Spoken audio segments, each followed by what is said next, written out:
So let's go ahead and talk about the real estate market. What better place to talk about when you talk about a micro market than Coronado, one of my favorite places in San Diego, and our real estate elite out of the Coronado marketplace, Ruth Ann Fisher. Good to see you. Always good to have you on this show. So what's new? What's fun? There's always something going on down there.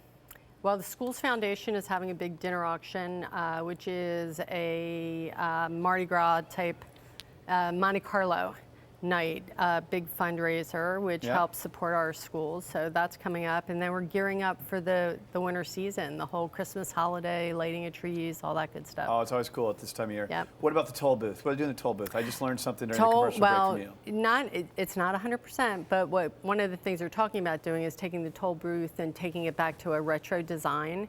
And what that will do is it'll be the entrance to the city. So it'll have that old world look of, the old toll booth, but yet you don't have to pay.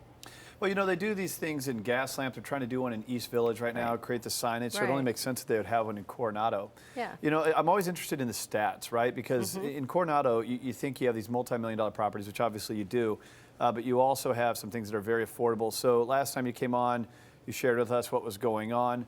What are we looking at now in the Coronado market? I know you have the Village, the Shores, Coronado Cays. What are we looking at? Yeah, we've got everything from $479 for a 2-bedroom in the Village up to $14 million for a house on the bay. Again, that one's in the Village. We're down to 119 properties, which is a low number for Coronado. As you can see in both the Shores and the Cays, we're in the 20s. So there's not a lot of inventory, but there's still a big desire. Yep. What's really interesting is that $479,000 purchase price right underneath the $14 million one. Right. So, honestly, we were just talking about interest rates. You could buy a house in Coronado for the equivalent of what you would pay in rent in San Diego. Correct. It's pretty mind-blowing, and I think that has a lot to do with how low interest rates are. And obviously, $479, it's where I'm originally from, St. Louis, Missouri. I know that my parents will watch this online and think, how is that lower price range in San Diego? It just is what it is. Pay for what you get. So on the radio show recently, you were talking about power of attorneys and how important they are, especially when you talk about real estate. You had a recent story. I found an article that we posted online on our blog. This came from Forbes, where it basically discussing the 3 power of attorney that everyone needs. It really is important. It often gets overlooked. And you actually have a story of someone that I think we're helping with on something like this. So on the radio show, we invited in Gary Quackovich, so I'll get him in here today as well. Gary, welcome to the TV show. Always good to have you in. Hi, Gary. Always good to be here. Thanks, Craig. Thank you for coming. Good to see you again. You too.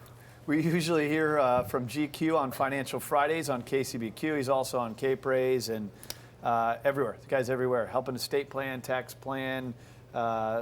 Last week we had someone from the show had debt issues. You reach right out and help them as well. That was good. So power of attorney. Tell us your story. Okay, power of attorney. My father-in-law fell down the steps and ended up in a situation. They were in the sale of a house.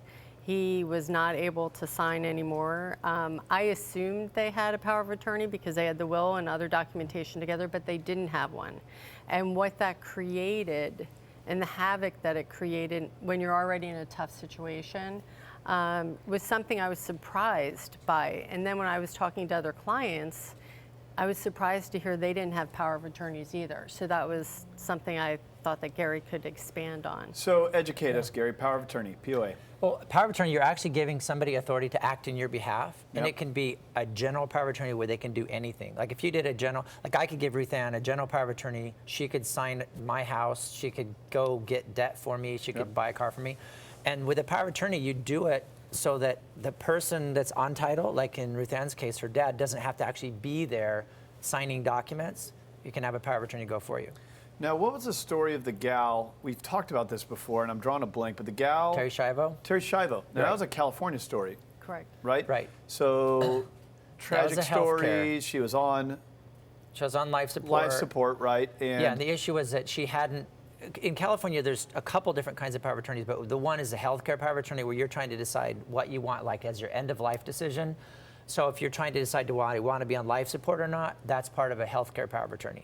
Well, that became a big national story. Huge, it was an argument Right. between her parents who wanted to keep her alive and on the life support and her husband who said that she would rather be pull the plug, for lack of better words. And then I think he ended up winning. And Well, it was really bad. It went back and forth. A court. Of course, you got the media involved in. Well, that always makes these stories yeah, fun. it makes I'm it sure that's more fun for the exciting. family. But the whole thing was she didn't have a power of attorney, which means she never expressed her desire whether she wanted to be on life support or not.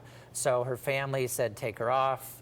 You know, so the courts pulled her off life support. Husband put her back on life support, and it went back and forth a couple times. It was really kind of awful.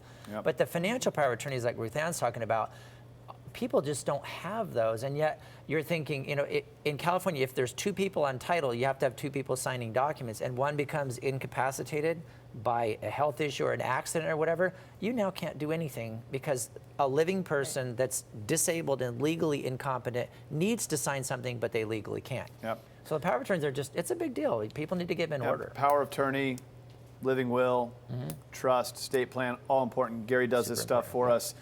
Been with us for years on radio, and Yeah, it's good to been have fun. you here on TV. Thanks, you got a buddy. charity coming up, working Well, actually, now, we going. started. Yeah, We you're already started doing it. What's going on? It's called chop.org. You Okay. can go online and sign up. We are going, actually our office is going out in Coronado.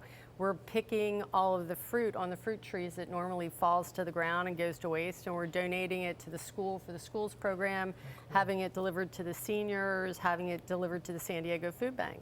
So we're excited. What is the website if anyone's go check it out? It's chop.care, CHOP for Coronado Helping Other People, Got it. .care. All right, you are a real estate elite out of Coronado. Thanks for coming in here today. Gary, thank you for bringing the legal information here today on POAs and living wills and trusts, GQ Law, or you can go to Ruth's website, which is DelCoronadoRealty.com right here on your website. Is that right, or is it the DelRealtyGroup.com? Is that the better one? No, it's DelCoronadoRealty.com. That's our new site. So. Got it. So you have multiple sites. You can Google or you'll find her. Look her up on CraigSewing.com.